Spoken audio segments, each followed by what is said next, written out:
quanto tanto para créditos não tributários. E é interessante porque a primeira dúvida que o cara fala, não, pô, eu pensava que a execução fiscal era para cobrar só crédito tributário. Eu falo, não, cuidado, pô, porque quando a gente tem, por exemplo, uma multa, né? A multa, ela tem uma feição não tributária. A multa, ela não é para cobrar um tributo. A gente até sabe que tributo não se confunde com multa. Pois é, se você avança o sinal de trânsito e não paga ali a multa, ela pode ser escrita em dívida ativa. Tá, mas e o que é dívida ativa? A gente tem que se valer da Lei 4.320, que vai dizer que todos os créditos de natureza tributária ou não tributária, eles podem ser inscritos em dívida ativa. É assim que tem a Lei 4.320. Mas elas têm que ter uma rúbrica prevista em lei. Tá, e o que é que a inscrição em dívida ativa vai fazer?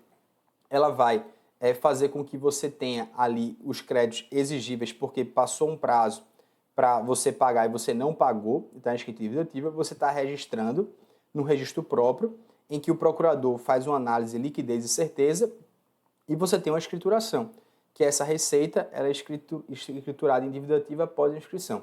E aí os títulos de dívida ativa, novamente, eles podem ser a dívida ativa tributária ou não tributária. Beleza. Professor, mas é interessante isso, porque quando eu estudo a execução fiscal, eu pensava que a execução fiscal era tão somente para dívidas tributárias. Não é. E por isso eu preciso que você tenha uma noção também de quais são esses efeitos da inscrição em dívida ativa.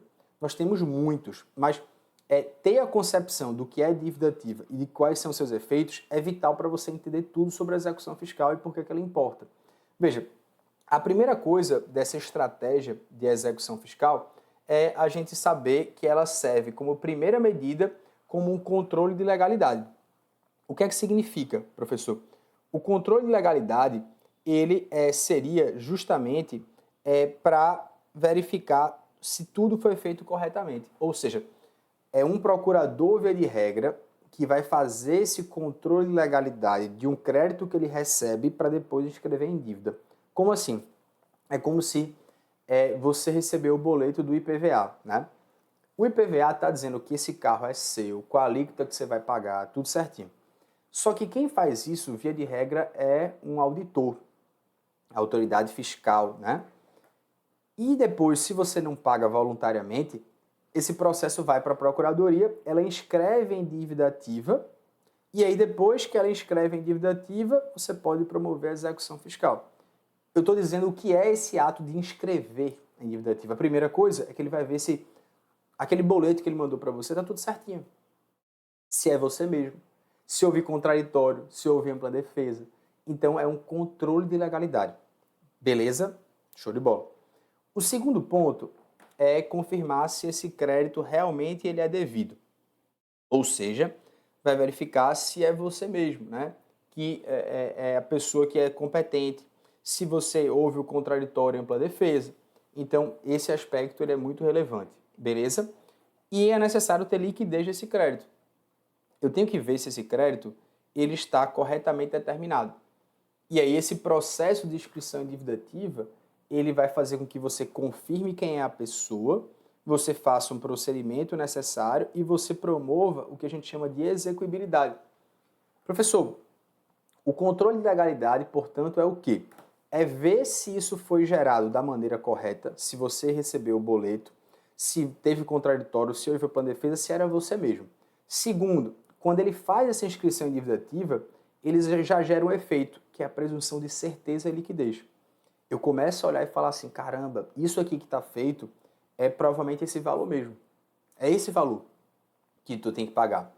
E terceiro ponto, ele confere execuibilidade. O que é isso? A dívida ser exequível significa que o controle de legalidade foi feito e que você está em mora, você não pagou a dívida, que eu sei que é você que é o cara competente para pagar essa dívida e eu sei o quanto exatamente é. Então agora, quando eu inscrevo em dívida ativa, o efeito da execuibilidade é permitir que eu ingresse com a ação de execução fiscal, ou seja, que eu pegue isso aqui e leve para o juiz e promova uma execução fiscal. Beleza? Show de bola? Claro. Para inscrever em dívida ativa, ele vai analisar se houve um contraditório, ampla defesa e se obedeceu os prazos. Ele vai verificar se a autoridade fiscal por acaso, não constituiu um crédito que já decaiu, né? Que passou o prazo para a constituição. E aí, quando ele faz isso, nós dizemos que nós temos um título executivo extrajudicial. Professor, por que é importante ele fazer isso? Porque ele não pode inscrever em dívida ativa um débito que está prescrito, por exemplo. Ele não pode inscrever em dívida ativa um débito que decaiu, por exemplo. Ele não pode escrever em dívida ativa um processo administrativo que foi nulo, que, ou seja, o cara não foi notificado. E aí, por isso, esse é destaque para que vocês consigam entender. Beleza? Tá, professor. Quais são as consequências dele inscrever em dívida ativa? Nós já dissemos algumas. Outras delas é que nós temos agora, a partir desse momento, um título executivo. Ou seja, quando você inscreve em dívida ativa, eu tenho um efeito de título executivo. Lembre, para ter um título executivo, que é o título executivo, por exemplo, judicial, eu tenho que ter uma sentença de um juiz. Aqui eu tenho um título executivo extrajudicial porque isso não passou por um juiz e aí, consequentemente, ele já pode cobrar, né? Já tem um título executivo extrajudicial, significa que eu tenho liquidez, que eu tenho certeza. Um crédito líquido, certo e exigível. Tá? E agora ele pode promover uma execução fiscal perante o juiz. Outra coisa interessante é isso. Para que eu tenha uma execução fiscal, eu tenho que ter esses 3 requisitos. Como assim, professor? Eu não posso promover uma execução fiscal que eu não tenha um crédito certo, líquido e exigível. Professor, viagem, não, veja. Eu não posso entrar com uma execução fiscal e, antes disso, que é inscrever em dívida ativa, se o crédito não é exigível. O que é ser exigível? É dizer, Felipe, você tem até o dia 30 para pagar o tributo. Hoje é dia 31. Pronto. Dia 31 eu posso inscrever em dívida ativa. Por quê? Porque se eu tenho um prazo para pagar e eu não respeitei, aí sim isso é exigível. Exigível, no fundo, é dizer, esse cara está em mora. Beleza? Show de bola, tranquilíssimo, massa. Eu só posso cobrar, mediante execução fiscal, um crédito certo. O que é um crédito certo? É dizer, meu irmão, esse crédito existe. Ou seja, eu vi o fato gerador, esse cara comprou o carro e esse carro é de Felipe. Então perceba que nós temos um valor chamado certeza. E a liquidez é dizer, eu só posso cobrar algo que eu sei o valor. Eu não posso cobrar algo que não tem o valor devido. Então, crédito certo é quanto sua existência está comprovada e não há dúvidas quanto ao direito do credor exigir esse pagamento. Ou seja, deve haver uma base legal ou contratual clara que fundamente essa obrigação do devedor. Um crédito líquido é quando a gente já sabe qual é esse valor, não há necessidade de cálculo adicional para a quantia a ser paga. A liquidez significa que ele sabe exatamente qual é o valor. E ser exigível significa que nós não temos nenhuma condição, nenhum prazo adicional que impeça sua cobrança imediata. Para ser exigível, esse crédito deve ter passado por todos os procedimentos administrativos necessários, inclusive as notificações e oportunidades de defesa por parte do devedor. Então, essa é a ideia de ter um crédito exigível, beleza? Show de bola. Professor, e o que é que seria, portanto, essa execuibilidade? Novamente, viu, meus amigos? A execuibilidade, ela se dá na possibilidade de você ir a juízo. Então, quando você inscreve em dívida ativa, você emite a CDA, agora eu posso promover a execução fiscal. O que é que significa isso, meus amigos? Eu não posso entrar com a execução fiscal sem que eu tenha inscrito em dívida ativa. E é esse fenômeno eu chamo de execuibilidade. Então, veja, o crédito ser certo, líquido e exigível é uma condição para eu inscrever ele em dívida ativa. Beleza? Beleza. Depois que eu inscrevo ele em dívida ativa, aí eu emito a CDA e em seguida é possível haver execução fiscal. Por quê? Porque quando eu inscrevo em dívida ativa, eu gero esse efeito aqui, ó, execuibilidade do crédito. Com a inscrição, esse crédito vira exequível. Exequível significa ir a juízo. Ir a juízo promovendo a execução fiscal. Beleza? Entendemos. Essa é uma das características de você inscrever em dívida ativa, promover a execuibilidade. Ah, professor, mas quando eu escrevo em dívida ativa, necessariamente eu tenho que cobrar mediante execução fiscal. Eu tenho que ir necessariamente a um juiz para cobrar essa dívida. E eu vou dizer aos senhores, não, você não precisa. Por quê? Quando você já faz a inscrição em dívida ativa, nós já podemos fazer uma cobrança extrajudicial. Professor, como assim? Vão me ligar? Veja, não tem nenhum problema. Por que a gente não pode ter uma cobrança extrajudicial de alguém te ligando? Tu recebe tanta ligação aí de propaganda, né? Quanto mais para dizer, ó, tá devendo a fazenda, que tal tu pagar, né? Obviamente, a cobrança extrajudicial, ela tem várias modalidades, ela se dá na possibilidade de você tentar, de alguma maneira, coagir, mas de maneira lícita, o contribuinte a pagar os tributos, né? E aí a gente tem, de certo modo, a lógica de começar a tomar algumas medidas coercitivas extrajudiciais. Por exemplo, você pode inscrever o cara no CADIM, você pode fazer o protesto da SPC Serasa. Então você tem algumas medidas extrajudiciais. O mais importante é que você entenda esse fluxo da dívida, né? Qual é o fluxo da dívida, professor? Novamente, a autoridade fiscal vê que você está devendo IPVA, por exemplo, a IPVA não é da PFN, mas é Imposto de Renda. Depois ele envia para a Fazenda porque você não pagou. A PFN faz o controle da legalidade, depois ela escreve em dívida ativa, quando ele já vê que o crédito é líquido certo e exigível. Assim que esse crédito é inscrito, ele emite a CDA. Quando ele emite a CDA, ele tem um dos efeitos que é a execuibilidade. E aí, quais são os efeitos de escrever em dívida ativa? O primeiro, esse controle de legalidade. A Fazenda Pública, portanto, realiza esse controle de legalidade porque ela vê que esse crédito é possível de ser cobrado. Depois, a gente já tem a presunção de certeza e liquidez. Eu sei que esse valor é certo e líquido, compete ao contribuinte comprovar de maneira inequívoca que eu estou cobrando um valor equivocado, um valor errado. Além disso, a gente confere a execuibilidade. A execuibilidade é dizer, eu agora, se quiser, posso ir a juízo. Eu posso promover uma ação de execução fiscal. Além disso, eu tenho, com a inscrição em dívida ativa, a execuibilidade. A execuibilidade.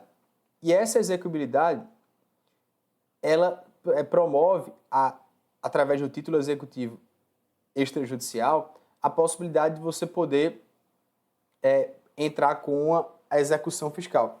Perceba que você só teria um título executivo se tivesse uma sentença judicial. E aqui um dos grandes privilégios da administração tributária é dizer, ela faz um meio de cobrança e ela transforma um meio de cobrança normal em um título executivo, que já diz que tem certeza e liquidez. Além disso, nós temos uma suspensão do prazo prescricional, só que essa suspensão do prazo prescricional ela não se aplica aos créditos tributários.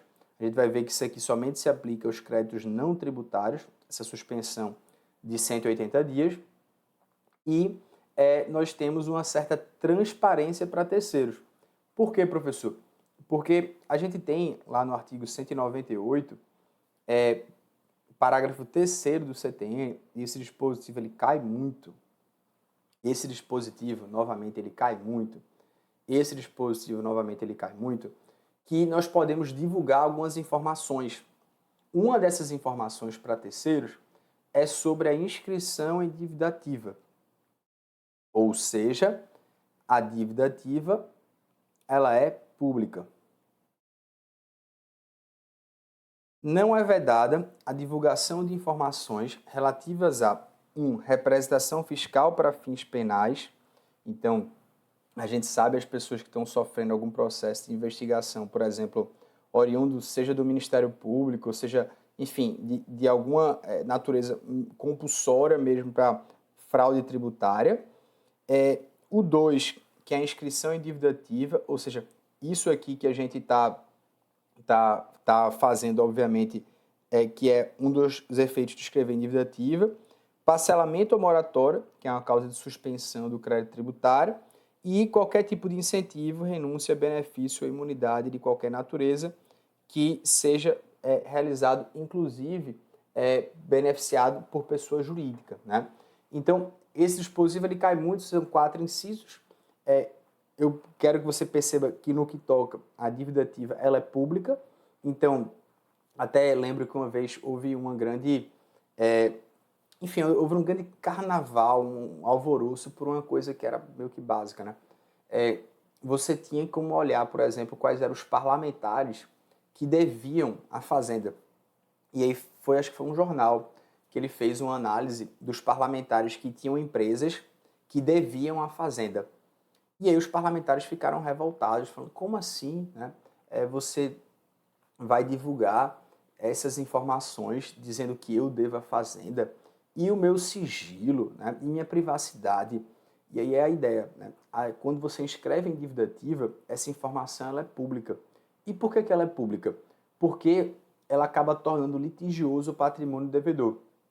A partir do momento que você tem uma dívida ativa, né, inscrita, quando a gente fala que torna litigioso, significa dizer, se esse cara tem uma dívida com você, digamos assim, ele primeiro tem que pagar o crédito tributário, seja porque ele tem preferência, seja porque a partir do momento em que você deve à Fazenda com inscrição em dívida ativa, não é mediante execução fiscal, inscreveu, se esse cara desfaz do patrimônio dele em seguida e não deixa bens suficientes, é o artigo 185 do CTN, nós temos o conceito de fraude e execução fiscal.